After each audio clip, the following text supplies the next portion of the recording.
I'm going to glue all my terrain together, and you should think about doing so too. This video is going to be a little bit different. I'll be showing the process I went through to create a 2-foot by 2-foot playable diorama out of existing terrain pieces, and talk about my justification for getting rid of modularity in my games while I'm doing so. Right now I'm just creating a 2-foot by 2-foot base out of some plywood I got at the hardware store. In addition to cutting some trim I stole from my parents at 45-degree angles so that I can make a box out of it.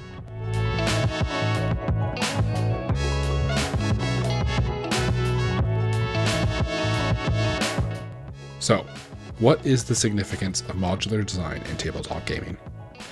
Modularity is one of the main modes of tabletop RPG terrain design, akin to asset reuse in video games. It offers numerous advantages, including the ability to create elements once and then reuse them, quickly reconfigure setups for new campaigns, and assemble one-shot scenarios with ease.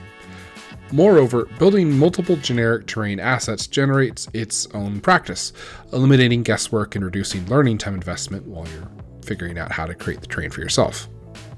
That said, tabletop RPGs differ from video games as they are not mass market products, but rather customized experiences created for friends, influenced by players' decisions, and the world created by the module or the world building of the GM.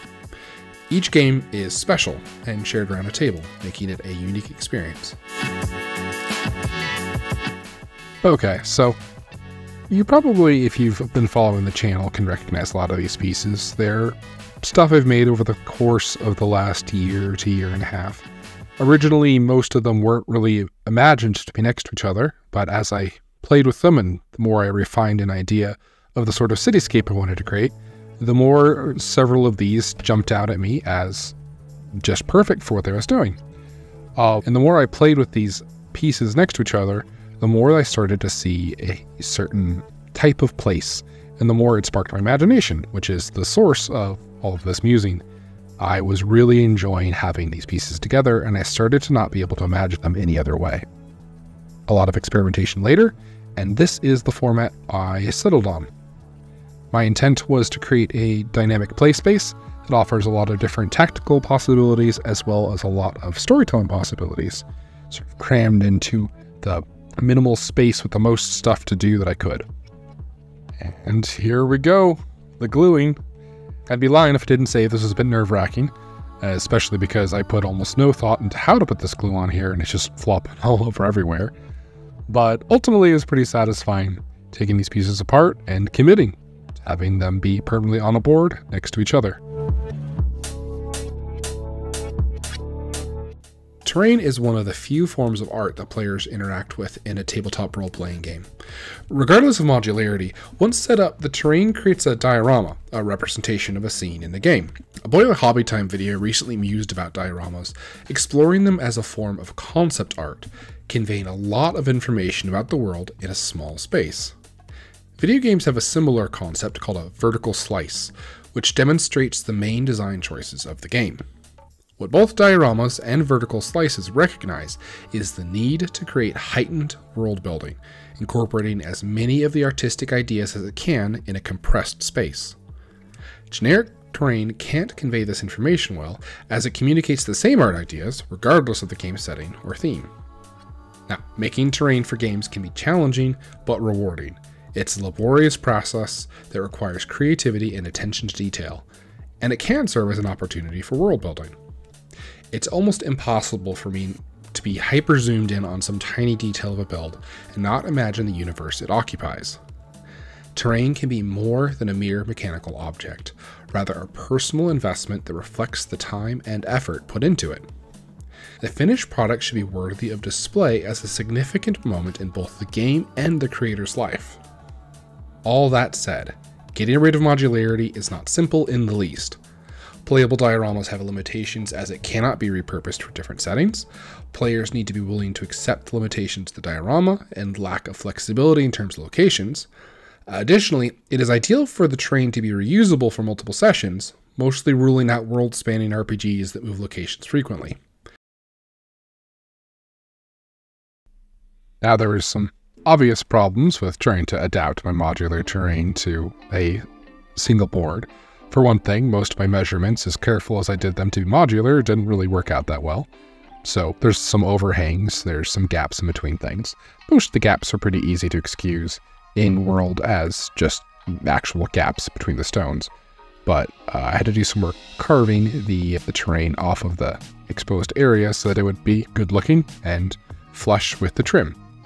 Unfortunately, this also included sometimes carving the terrain itself. I have a building that sticks out a little bit that doesn't work, so I end up having to cut a little bit enough. But such is my dedication to my craft. Playable dioramas can't be used to run modules as written the majority of the time, and are more akin to multiplayer maps in a video game or a wargaming table. So, if I can't do 90% of what is expected out of RPG terrain, what can I use playable dioramas for? I think the simplest answer is deeply personal, artistic portrayals of a world of my own, in which my players are invited to be. I think it also opens the possibility for invested, local storytelling, in which players can expect to remain in one area and return to the terrain, like sets in a sitcom. Some of the most frustrating parts of trying to create a world for others to inhabit is the tendency to see the people and places in that world as temporary and disposable. This kind of storytelling will give players the chance to become familiar with and form emotional reactions to the elements of the story.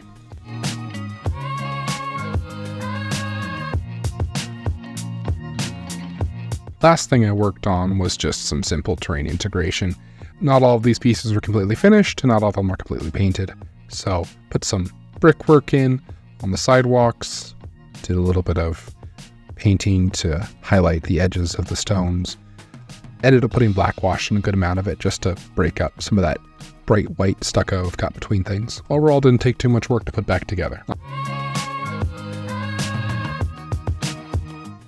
Something I strongly suspect this will be good at, and am excited to test, are replaying games. Much like theater plays, there is no reason we shouldn't replay tabletop RPGs. More so than branching storyline video games can ever hope to achieve, tabletop RPGs are uniquely positioned for drastically different executions of the same story. Furthermore, with terrain completely set up and previous work put into preparing and running the story, breaking out a one-shot for a new group of friends or players could be simple and fun. Finally, tactical scenarios. Like a multiplayer map for a video game, lavishing attention on one singular area lets you consider the tactical possibilities much more deeply. So often wargaming and tabletop terrain are used to block line of sight and not much else. The rules exist in most games for jumping, balancing, climbing, pushing, etc., and closely designing one particular area lets you put a lot more thought into making those activities worth trying, rewarding, and fun. I hope at the very least this is giving you some thoughts to chew on. I don't think there's an argument for everyone to do what I'm doing here, but I think for the right group of people, this kind of artistic set design, rather than modular asset creation, could make a world of difference for the way they play out their games.